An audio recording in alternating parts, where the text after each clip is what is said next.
Rusia telah menasionalisasi aset produsen makanan milik Amerika Serikat secara sementara, berdasarkan dekret yang diteken oleh Presiden Rusia, Vladimir Putin, pada Selasa kemarin.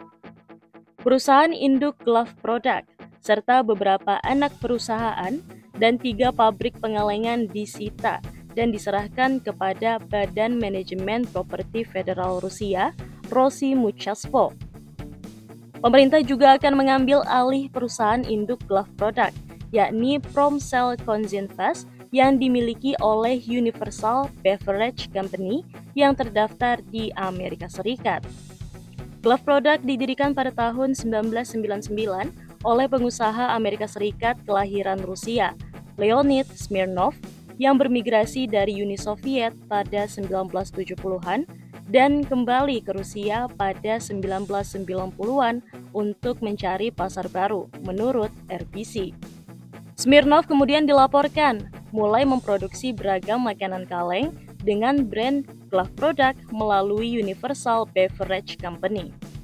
Situs web resmi Glove Product mengatakan bahwa mereka adalah produsen makanan kaleng terkemuka di Rusia dengan lebih dari 500 brand daging kalengan, susu kental, serta ikan dan sayuran kalengan.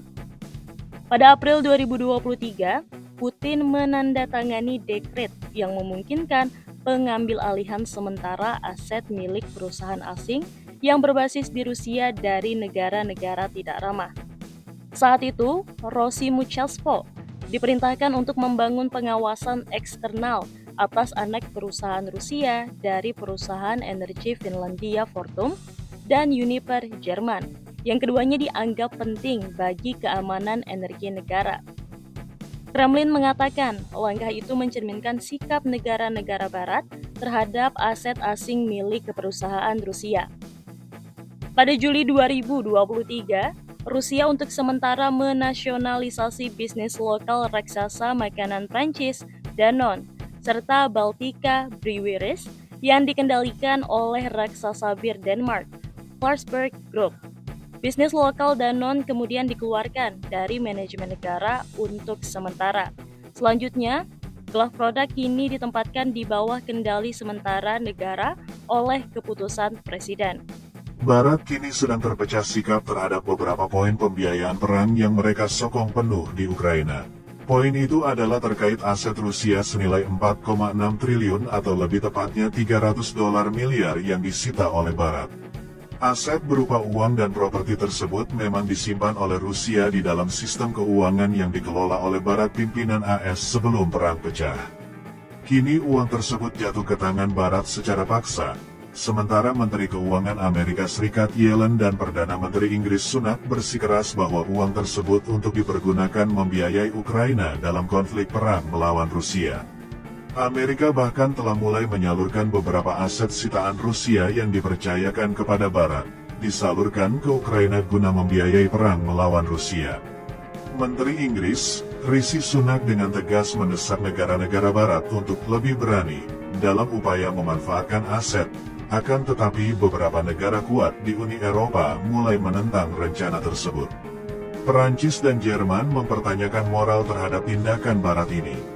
Dalam sisi perdebatan yang dikutip dari Bloomberg, pihak Jerman mengatakan, menyita uang dari negara yang mempercayakan aset mereka dan menggunakannya untuk melawan mereka pula adalah ironi moral yang terlihat sangat buruk bagi sistem keuangan Barat yang melandaskan usaha berdasarkan kepercayaan, keamanan, dan kerahasiaan.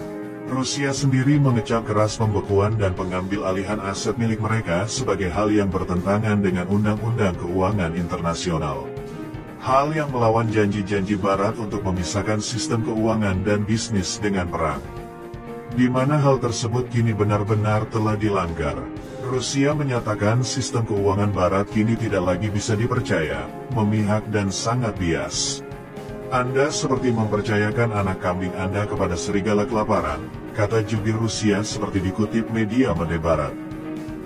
Belakangan Rusia mulai beralih kepada sistem keuangan global lain yang sedang berkembang melalui negara-negara kuat baru di BRI CKS. Sistem keuangan ini dikelola oleh China, Rusia, Afrika Selatan, Saudi Arabia, Brasil, dan beberapa negara ekonomi yang baru bergabung.